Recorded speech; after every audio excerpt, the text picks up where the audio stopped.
Passamos a apresentar os 4 Evangelhos, Revelação da Revelação, Jean Baptiste Rustin.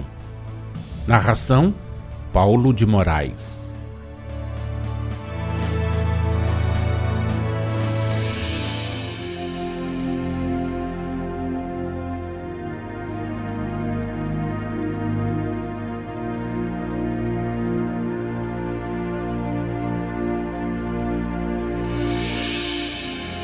Número 59.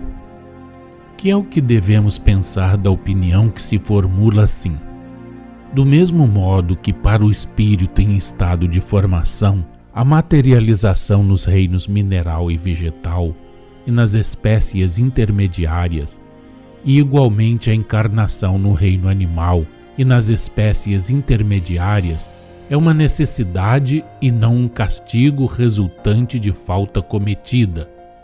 Também para o espírito formado, que já tem inteligência independente, consciência de suas faculdades, consciência e liberdade de seus atos, livre-arbítrio e que se encontra no estado de inocência e ignorância. A encarnação, primeiro em terras primitivas, depois nos mundos inferiores e superiores, até que haja atingido a perfeição. É uma necessidade e não um castigo. Não, a encarnação humana não é uma necessidade. É um castigo, já o dissemos, e o castigo não pode preceder a culpa. O espírito não é humanizado, também já o explicamos, antes que a primeira falta o tenha sujeitado à encarnação humana. Só então ele é preparado, como igualmente já o mostramos, para lhe sofrer as consequências. Aquela opinião se fundamenta por esta maneira. Segundo um sistema que à primeira vista denota algo de especioso, os espíritos não teriam sido criados para encarnar materialmente. A encarnação humana não seria mais do que o resultado de uma falta. Tal sistema cai pela simples consideração de que, se nenhum espírito houvesse falido, não haveria homens na terra nem nos outros mundos. Ora, sendo a presença do homem necessária como é para a melhoria material dos mundos, visto que ele concorre pela sua inteligência e pela sua atividade para a execução da obra geral, claro está que o homem é um dos meios essenciais da criação. Não podendo Deus subordinar o acabamento da sua obra à queda eventual de suas criaturas, a menos que contasse previamente com um número suficiente de culpados para alimentar os mundos criados e por criar, o bom senso repele semelhante modo de pensar. A última frase deve ser riscada.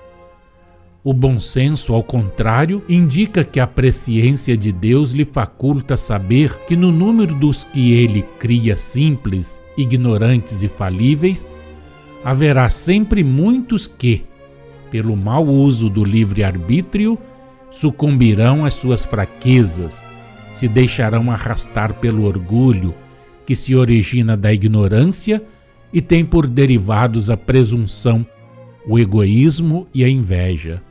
Seria porventura mais sensato pensar que Deus, que vos representa como o tipo supremo de toda a perfeição, como a justiça do justo na eternidade, cria seres fracos expressamente para adquirirem a força, sofrendo as dores das provações?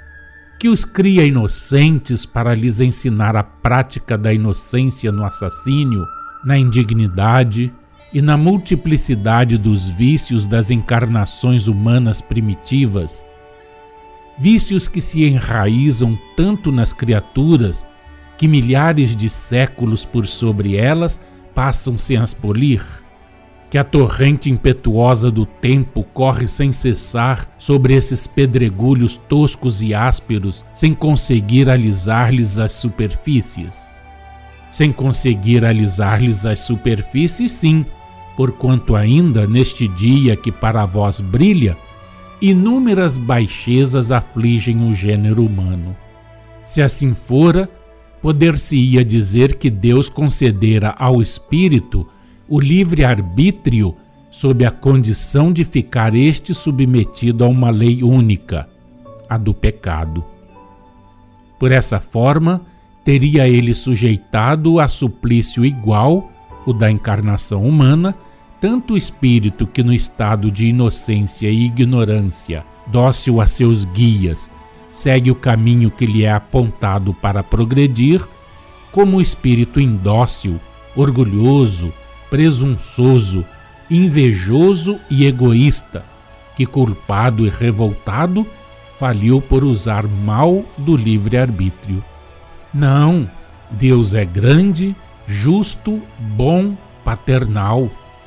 Seus filhos nascem simples de coração. É Ele quem o quis.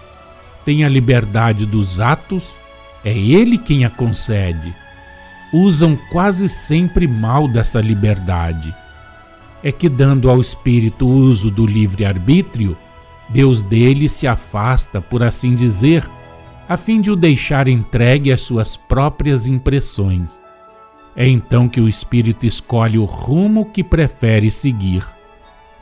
Então, e só então sofre as consequências da escolha que faz. Tudo virá a seu tempo.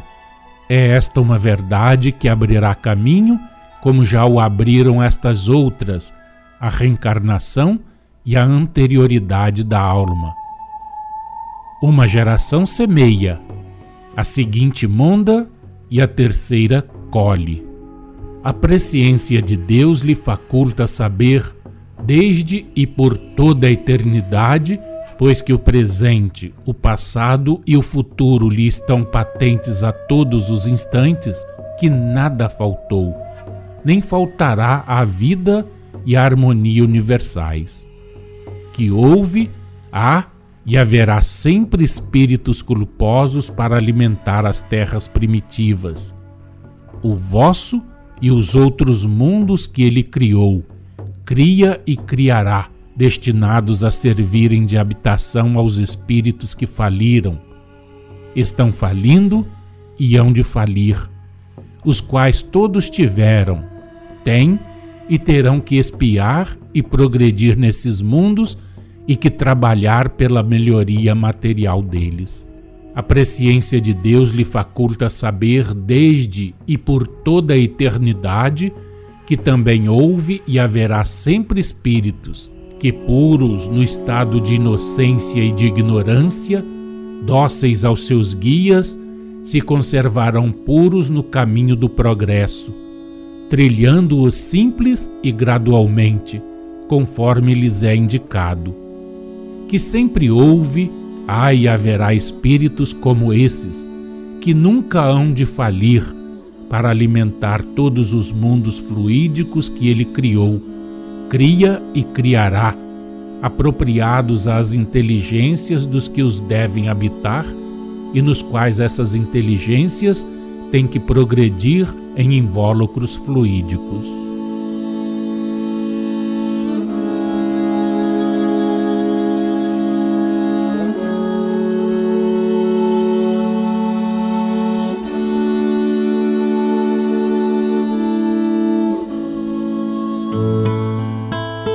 Acompanhe no próximo programa mais um trecho de Os Quatro Evangelhos, Revelação da Revelação, Jean Baptiste Rustin.